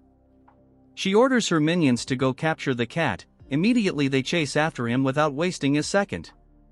Warren points in Kyeolryung, telling him that their plan has succeeded. In the evening, all these turds return, telling the mini turd that they have lost it. She barks, telling them that the warriors of her clan couldn't even catch a single cat. They tells her that by no means is it a normal cat, but undoubtedly a mystic animal. She tells them that she will go to the Wudong sect, so they will capture it and bring it back. Byang tells Warren that if she is the youngest daughter of the Jaegal clan, then she must be Jaegal Yohee. Because of her behavior, she is called the Jaegal witch, but oh, don't care, all I want is Byang and our Chad mingling together. However, one thing that stands out is that she is someone who has surpassed the other geniuses in her clan to become a vice division leader. So Warren suggests that it would be better for them to hide their identities for the time being, since they don't know how she will react. And there is something they still need to find on Mount Wudong. They are getting close to each other. Guess the author is feeding my delusional mind. Warren notices that Kyeolryung is very sad, so he approaches him and asks him if he is worried because of Bakesel.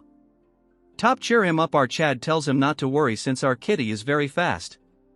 Looking from far, our waifu looks at the interaction and thinks that our Chad has really changed. At night, in return for helping him, Old Man brewed 2 huge jugs of wine that he brewed with medicinal herbs. They refuse, telling him that it's not needed, but steal the jugs, gulping the wine like starving dogs getting a juicy bone. Byang observes their behavior and leaves. As she continues her walk, something grabs her attention. Under the moonlit sky, our Chad is facing Kyeolryung. Observing them, she notices that Kyeolryung has a good stance, so he must have learned martial arts. As he charges towards our Chad, he remains calm, not making any unnecessary movements. As their sticks collide, Kyeolryung loses horribly, but Byang gets shocked to see just what has happened. Although it was a quick fight, she noticed that Warren had to use the azure bamboo sword on a mere branch to defend herself. Although many say geniuses grow in incredible speeds, this is extraordinary. In the morning, Warren wakes up to see the little turd in front of him. He notices that she doesn't have the cat and proceeds to say good morning to her. With a pissed look, she tells him that she will get the cat no matter what. Our Chad, with a straight face, asks her why she is not continuing the search.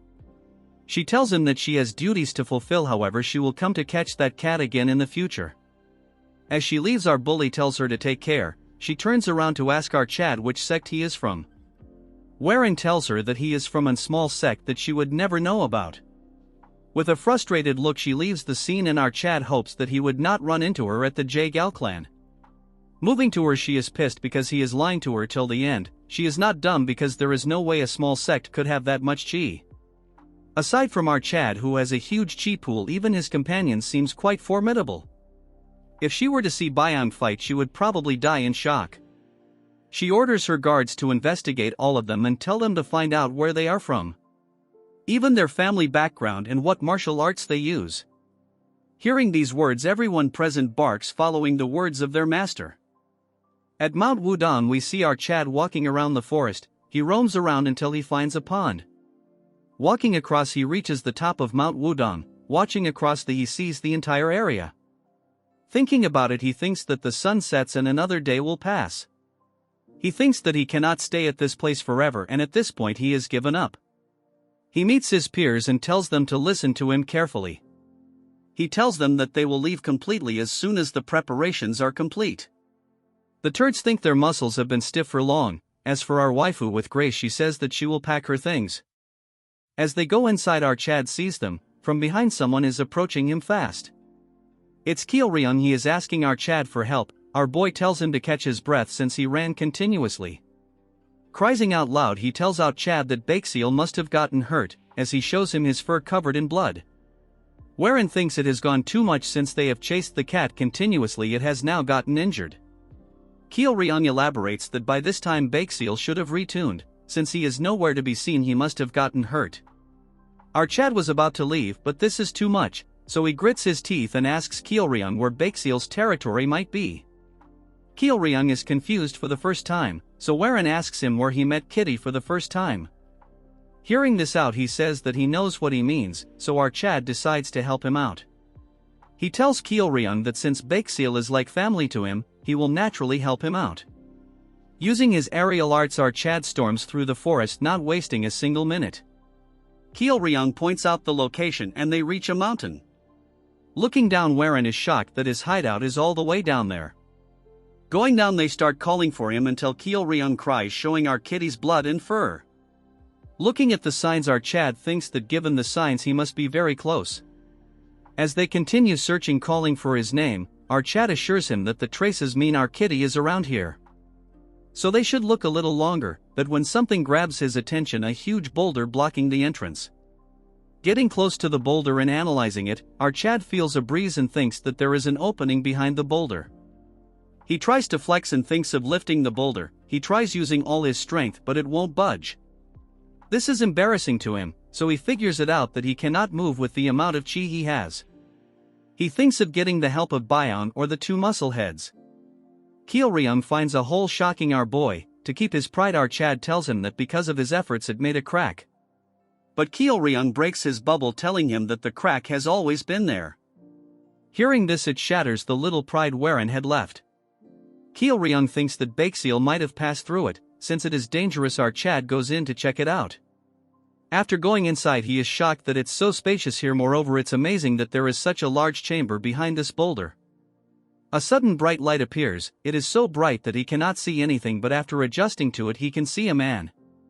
As the light fades away, he sees the symbol of Yin and Yang symbol. In a matter of seconds he finds out that the dead man is the sage Zhang Sanfeng. He cannot believe that he found out the Yin-Yang depth heaven tome in such a place. Wherein notices a trail of blood and sees Baekseal resting, all covered in blood. Our Chad is flabbergasted because he found the cat and even the Yin-Yang martial art. Outside, Kyeolryung is nervous, wishing their well-being. Kyeolryung hears a noise and the next second a head gets out. Seeing the head, he gets scared and slowly and steadily a figure comes out. As tears drips from Kyeolryung's eyes, he sees our Chad holding Kitty, shouting out his name loud and clear. This chapter is still not available on internet, so enjoy and drop a comment. Wherein hands Baekseal to Kyeolryung. Seeing his condition, he starts crying because he has no strength left.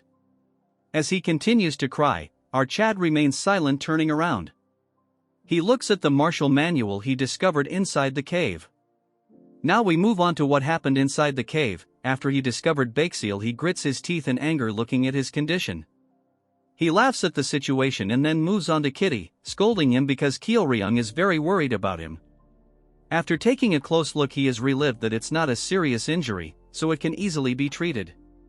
Afterwards, he shifts his attention to the mediating figure. He thinks that Baekseal is probably raised by the martial master.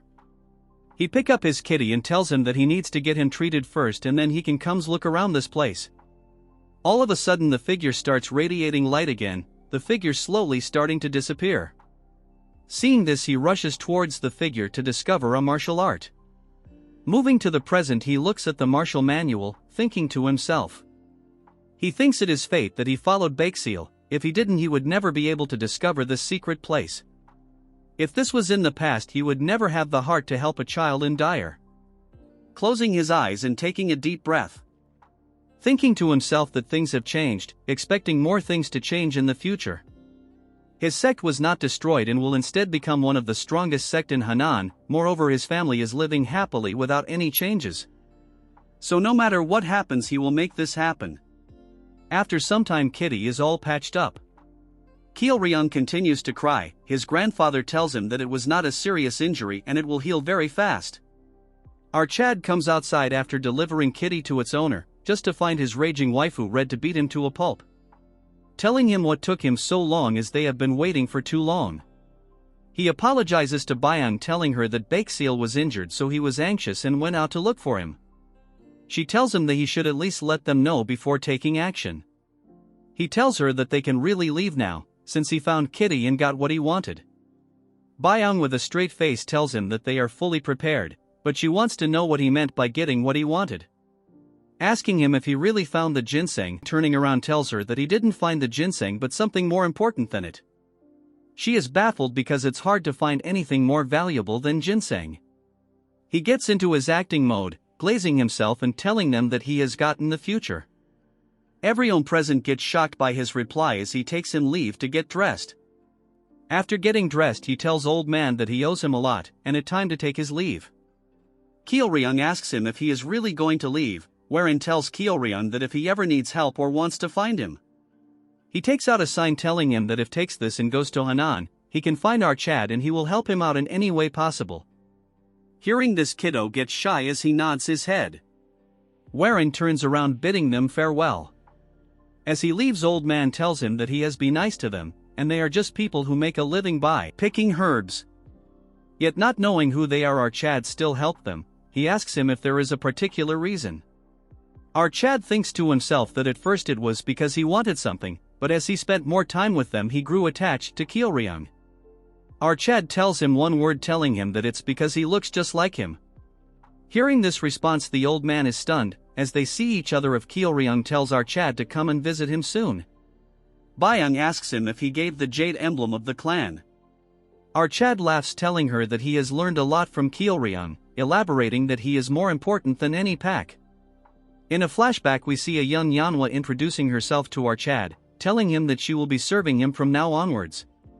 She reintroduces, shouting and begging him to take her in. Hearing this, he gets shocked and then laughs, allowing her to serve him. As the pack continues their journey, Byung asks our Chad what is it that is making him smile this much. Our Chad asks him if it looks like this. The Dumb Brothers tells our Chad if they are heading to the Jaegal clan. Byung shouts, asking him that they were supposed to go meet his fiancée, but he is just going to pass by not visiting the Jaegal clan. Our Chad with a calm tone tells her that it's not the right time to see his fiancée and visit the Jaegal family. Jungwook thinks it would be best to visit them and inform that our Chad has improved a lot. Suddenly the stench of blood surrounds the air, stunning all of them. As they march forward, the party see thousands of body. They are all lying in tomato sauce. Seeing this, our Chad gets pissed. But he composes himself, telling them to not get involved in others' fights, so they straight away head home. Warren turns his horse going the other way around, but he stops all of a sudden. Telling them that it seems like he cannot ignore the situation, because the dead body of one of them belongs to the Jaegal family. As the group rushes towards the sound, Byung can hear it clearly. After getting to a certain place, Warren tells them to leave their horses here and walk by foot. The brothers are ready, telling themselves that this is their second fight after the Blood Lion. Our Chad tells them that rather than going blindly, it's best they should look at the situation first. Jungwook thinks that it is a great idea, but then they come across a stockpile of corpses. Currently his sister-in-law and the guard is surrounded by mysterious people. He realizes that the person beside her is the young master of the Zhuge family. Warren didn't see him in Wudong, so he must have joined them later onwards. One of the masked figure with a snake mask orders his minions to attack. Hearing this, they charge towards them, but they get saved as an old man takes the blow. The old man falls to the ground and little Shawty gets scared, calling the man uncle. She is scared as fear is clearly visible in her eyes. Warren thinks that this is a tough situation, then he moves to his crew and asks them who the people wearing white are from. Byung has no idea, and so does Namwook, so he thinks to himself that the identities of them is still unknown. Remembering their ornaments like the mask and the white robe, he figures out that this is clearly the white-green division. That is said to be the most cruel and perfect in the future. This event occurs after a man named Duk Sang obtains a pill of life from the green blood viper, a mythical creature, and ascends to the divine realm. Subsequently, he assembles a group with the green blood viper as their symbol. However, he is perplexed by their attachment to the Jaegal clan. Warren believes that if he possessed any information about them, he could devise a solution. Upon witnessing the bloodbath, he becomes enraged, unable to control his fury. Our Chad thinks to himself that he's foolish for obtaining the Taiji department Heaven Tome and the Poison Stoneflower. He intends to return home to complete his family's martial arts and alter the future. His eyes turn red, likely due to the new martial arts he's using. Moving to the masked snake, the main leader charges towards our Shawty.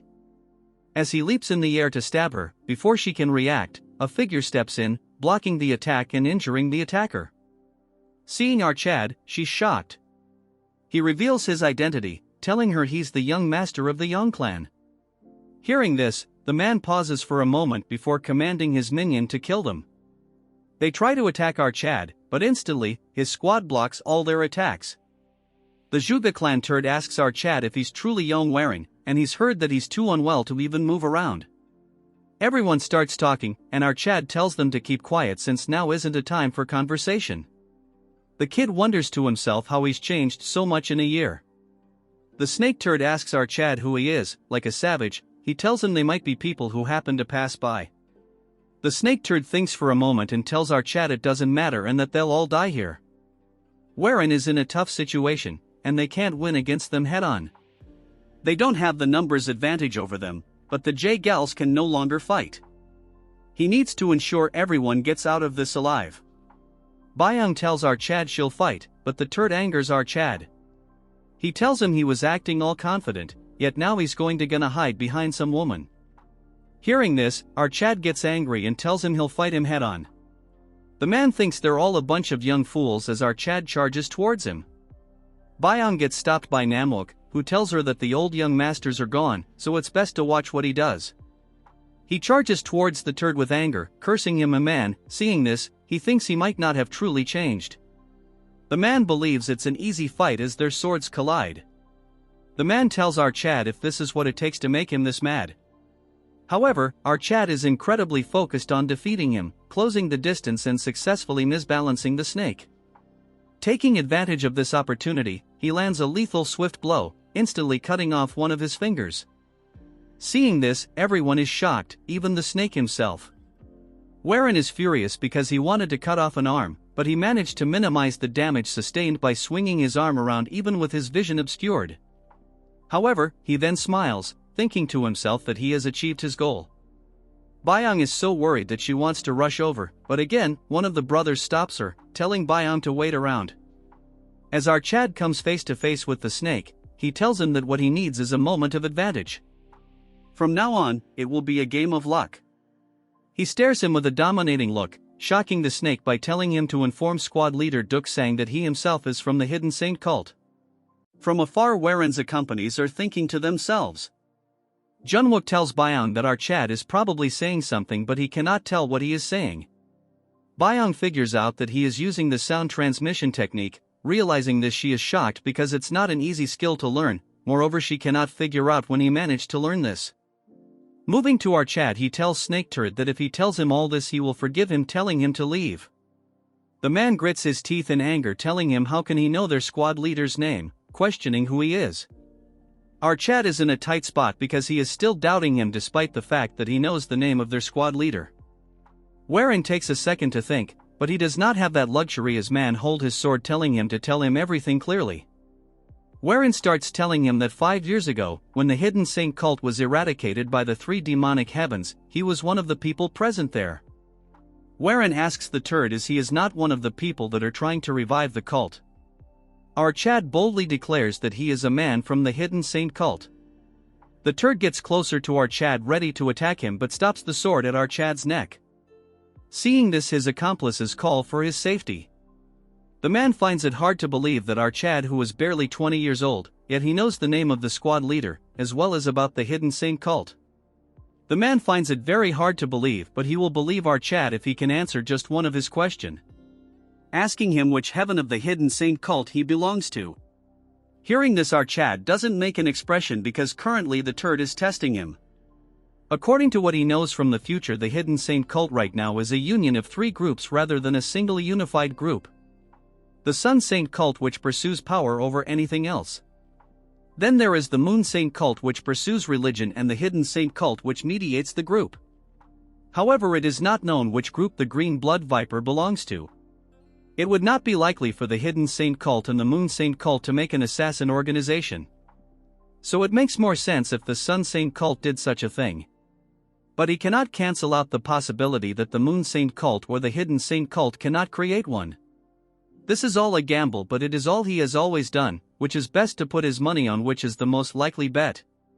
With a bold face, our Chad tells him that he is from the Sun Saint cult. The man remains quiet, then orders his crew to take their leave. After they leave, our Chad remains quiet, then blood starts gushing out from his mouth. It was caused by an internal injury from the strike earlier. As Byong rushes towards him, his consciousness starts to fade.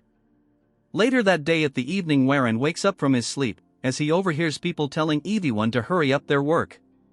Everyone is done cleaning the body while our Chad observes without spilling anything. That's when he sees his sister-in-law worrying about something, then she proceeds to hand our Chad something. She tells him that this is her clan's healing medicine that will heal his internal injuries. Our Chad tells him that it is fine since she didn't expect something in return. She remains quiet, then she turns around telling our Chad if he is going to consume it after she begs him. As she gets further away with a low tone, she thanks him. Seeing this, our Chad gets shocked, then he smiles silently. Byong gets close to our Chad and tells him that she didn't know our little shawty had a cute side to her. She explains that the medicine is a rare medicine given to the direct lineage of the Jaegal clan. She didn't expect that he would give it to him. Warren tells her to make her presence more obvious, telling her that he was scared. Instead of listening to her, she shouts at him, telling him that she was scared. He thought that he was completely out of her mind when he ran to the assassins. With a nervous tone, he tells her that he was just trying to save everyone. She gets close to him, putting her head on his shoulder, asking Warren why he changed so much. Warren gets shocked as she tells him that in just a few months ago, he resented the world and himself. He lived every day like hell, and that was the kind of person she was aware of. But today he risked his life for everyone. She is so impressed and proud of him. But she is curious why she is pushing himself to do all this. As memories of the past and the recent events cloud his mind, he tells her that he is just doing his best. After cleaning the bodies and given respect to them, the party, now bigger, set forth guarding a carriage. As Warren and the Zhuge clan heir lead the crowd, he thanks our Chad for accompanying them to the clan. Since currently they lack people with the ability to fight. If the assassins were to strike again, they would be in serious trouble. Warren tells Hai that it is not a big deal since he is heading to the Jaegal clan himself. The man laughs, telling him if he is going there to meet Qianyang, his fiancée. Hearing this, little shawty opens the carriage's window, asking our Chad why he likes her so much. Asking if it is because she is very strong. Or because she is extremely beautiful. Hearing this, Warren remains quiet. As for Byong, she clearly seems pissed. Warren changes the conversation, asking the man if he can answer something for him. The man tells him to ask him right away.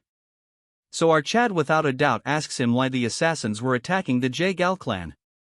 Hearing this, both the shawty and the man get shocked, with fear clearly visible in their eyes. Warren further tells them that the Jaegal clan is undoubtedly one of the largest clan, and this place is the Jaegal clan's front yard. As our Chad continues to wonder, shawty tells him that it was just a coincidence, but the man stops her, telling her that it is a coincidence. Since he saved their lives, he deserves to know the real reason. They are not entirely sure, but the assassins might be trying to kidnap Yohei.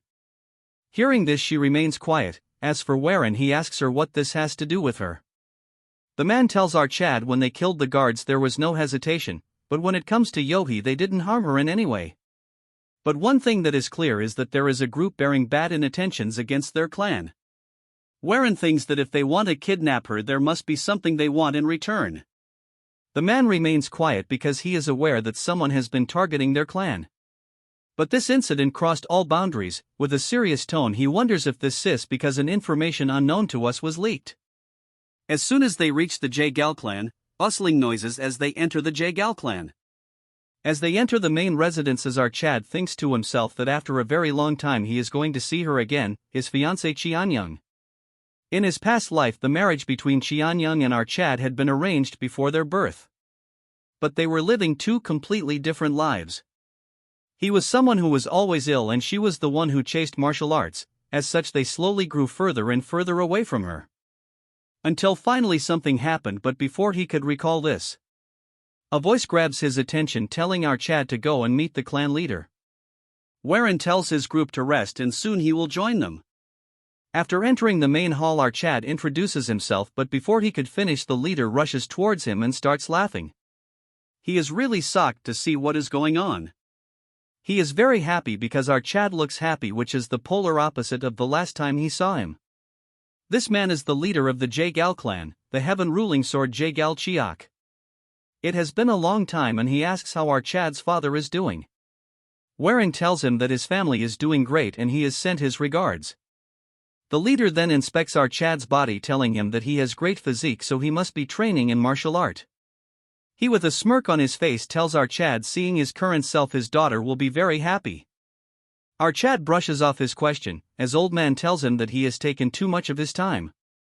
He says that he shouldn't have taken this much time considering there is someone waiting for him.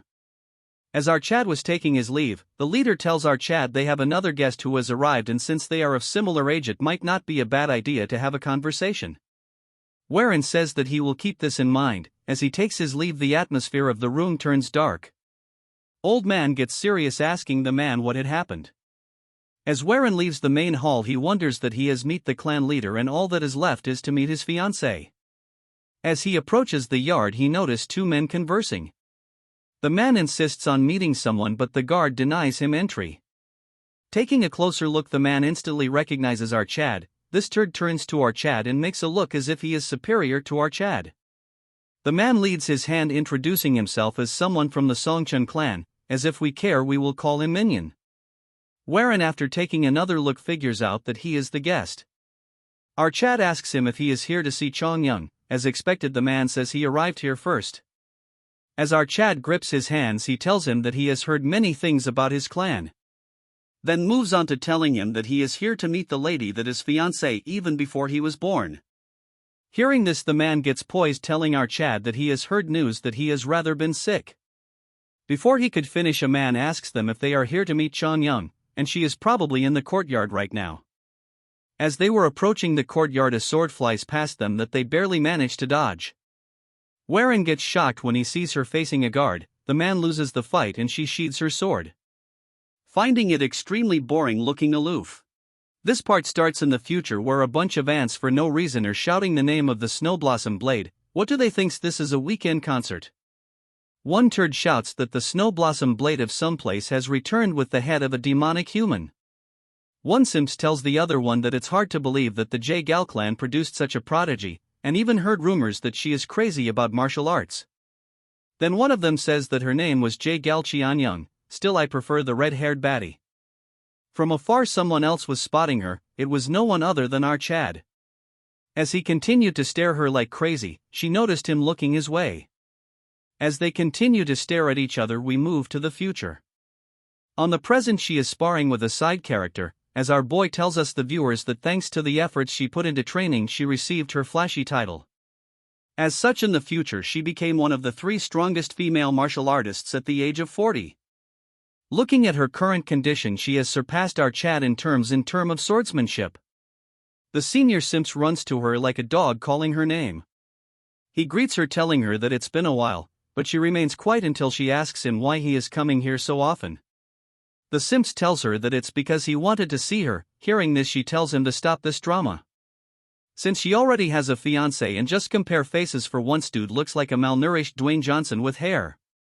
She notices that someone else is waiting for her. Realizing that it is our Chad, she gets happy, rushing towards him. Standing face to face with him, she asks him if he really is our Chad. Warren greets her, telling her that it's been a while. She asks him how he is here and if he is healthy now. Our Chad happily tells her that he has recovered recently and currently he is touring the lands. He just stopped by the clan to see her. She remains quiet for a second, then asks him if he is going to stay for a few days. R gets taken aback by the question, then smiles, telling her that he intends to leave early morning tomorrow, and they proceeds to say that he is here just to see her. As they remain quiet for a few seconds, he tries to tell her something, but for some reason he tells her that he will talk about this tomorrow, and tells her to finish her training. As she remains quiet, our Chad takes his leave. Meanwhile, the simp is boiling with anger. Now what he will spout the dialogue, you are courting death. At night, as our Chad was minding his own business, a busybody came in front of his room. And with no manners, this turd enters the room. Our Chad, not paying attention, asks the ugly simp what it is that he wants to talk about. As the ugly simp sat across our Chad. After waiting for a few seconds, he tells our boy that he is in love with Yong. Our Chad gracefully tells him that his words are very bold. But this trash gets even more pissed, asking him if he really wants to marry her. Dude thinks he has an opinion, but he is just a 2-chapter character. Our Chad realized that he has no manner, but this retard laughs instead, telling our boy that our second waifu loves martial arts. As a result, she seeks power. Even if she did, that is none of your business. Then he gets up, showing his strength, telling our Chad that he is weaker than him. According to this logic, if an old uncle is stronger than he can get his girl, if I continue speaking you guys will leave. He brags how he has been making a name for himself, but I will skip his blabbering, it's trash anyways and boring as well. He degrades our Chad, calling him a deadbeat because he just recovered recently. Since our Chad is matured, he remains quiet. Meanwhile, this trash continues to blabber that our Chad doesn't love her and whatnot. Hearing this, our Chad gives him a cold stare. Seeing this, he gets back. Pushing his ugly hands away, our Chad tells him that if he is done blabbering, he can take his leave, since he has no time to waste on him. This pisses him off even more. He has a bottle with some dark fluid behind him, don't know what he is going to do with this. As he prepares to leave, he tells our Chad he is going to regret this. Our Chad thinks to himself that judging from his eyes, this turd is going to create a lot of problems. So he might really have to use the secret manual faster than he has expected. All of a sudden, another busybody enters the room.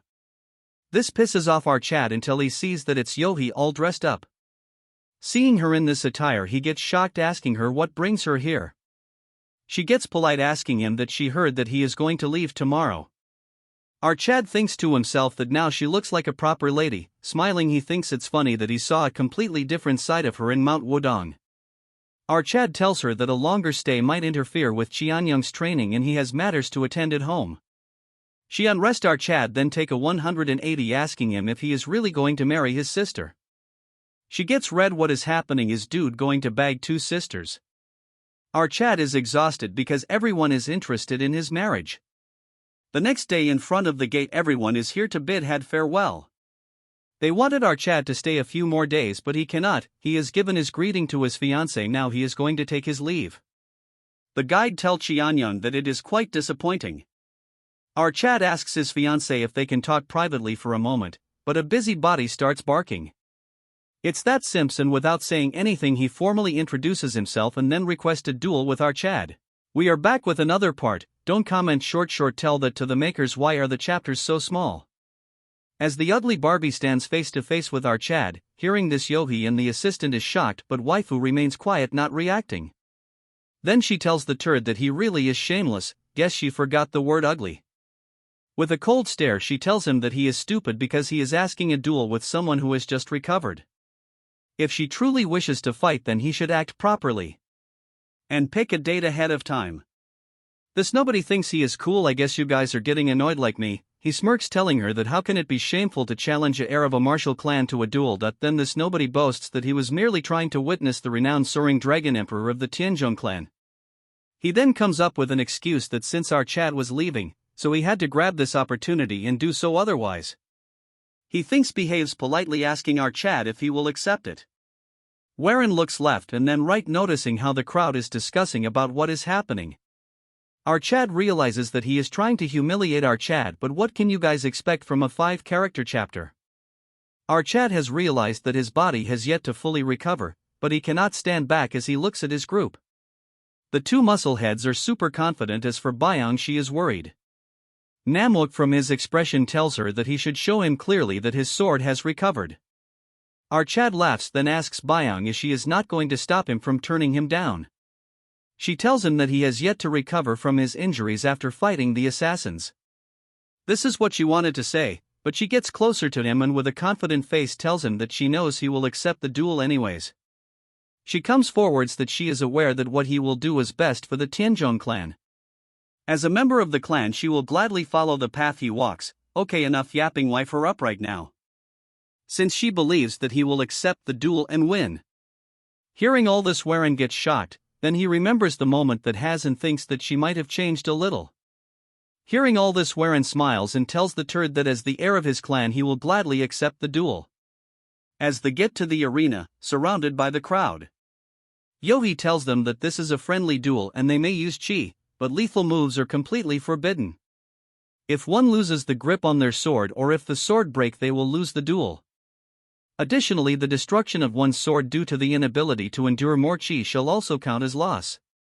The turd thinks that the situation is advantageous to him, since our Chad is barely able to manipulate chi due to his internal injuries, so this nobody thinks that he will take his time and play with her. Warren speaks, telling her that a duel is boring on its own, so there should be wager. This take aback the turd, and our Chad tells him that the loser will never step foot again. Hearing this, the trash sighted immediately agreeing to the offer. Then starts to shout that our Chad won't be able to come to the J-Gal clan again. Warren laughs, telling him that a wager must be honored. Hearing all this, Yohei gets shocked, thinking that it was a smart move, since if our Chad wins, the turd cannot enter the clan again, but if he loses he will still be with Yong, so it's not a problem. It's impressive since our Chad thought of such a plan in such a short amount. The assistant tells both of them to take their places. As they stand face, the useless crowd starts jumping around left and right. Yohei asks the assistant who might win, and since Warren took down the mysterious assassin, it should be his win. The man tells her that it might not be the case since it's likely that our Chad will lose. He says that although our Chad has bright future, he is likely to lose the duel. Not only is he injured, he is facing a strong opponent. Sorry to say this, but this guy looks more like a TikTok cosplayer than a villain to me. He has a flashy name and his sword is like a dragon's cry when he uses his bright blue aura. This sounds so cheesy when dude has such a slappable face. Although he has a bad attitude, he has a few years of experience and his skills are on par with rookies from the most elite sections. If they were to duel, our Chad is the one that is likely to lose. Enough yapping for a 2D character when he has no idea of plot armor. Although he asks for the girl's opinions, he remains quite guess she is on drugs or something. What kind of dead reactions are these? The trash introduces himself, but you guys don't need to know about it. As they stand face to face, our Chad introduces himself. After a short silence, this yapper says that he has always wonders why the Tianzhong clan was known as a dragon clan, since there is nothing more than worms now. Hearing this, our Chad gets angry, telling him that he will show him what he really is. As they stand face to face with each other, taking their swords out, as the signal goes of, they rush towards each other instantly, facing each other face to face, as they are both equally matched. This ends this part. This time I will spare you guys. Just like and comment that it for today.